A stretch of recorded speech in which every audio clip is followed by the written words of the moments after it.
Russian President Vladimir Putin, alongside Belarusian leader Alexander Lukashenko, sent a clear message to the West. The battlefield is shifting, and Moscow is far from retreating.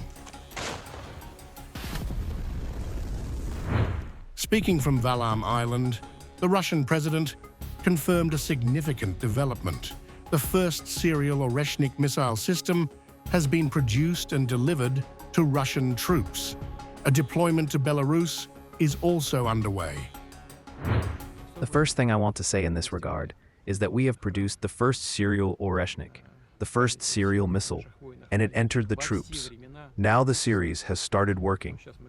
Both Belarusian and Russian military specialists have chosen a place for future positions, and now we are working on preparing these positions.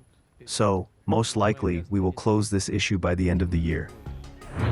As Russian troops press forward, Putin declared that the entire front line is now active, with the town of Chasiv Yar already in Russian hands.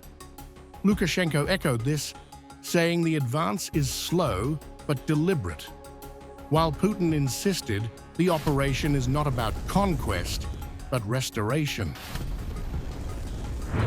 Criticizing Ukraine's leadership as poorly informed, Putin added that no Russian soldier's life has been wasted, attributing recent progress to the courage of fallen fighters.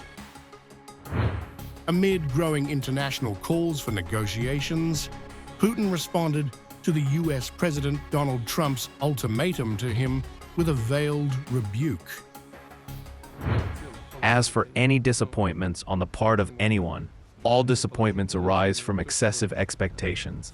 This is a well-known common rule, but in order to approach a solution to the issue in a peaceful manner, we need to have substantive talks, and we need to do this not in public, but in a calm and quiet manner. Alexander Lukashenko, for his part, added that it would be impossible to reach a serious agreement on the Ukrainian crisis without appropriate preparation. Negotiations should be discussed, not thrown stones at each other. I want to meet Putin. Well, why are you shouting about it? Prepare an appropriate request, statement, and so on. The Americans talk about it, prepare, and then sit down and sign. Turning his focus westward, Putin criticized the EU's loss of sovereignty and described US-led sanctions as suicidal. The message from Valaam was unmistakable. Moscow is not isolated. Far from backing down, Putin is consolidating, recalibrating, and preparing for a longer, more determined phase of confrontation on the battlefield and beyond.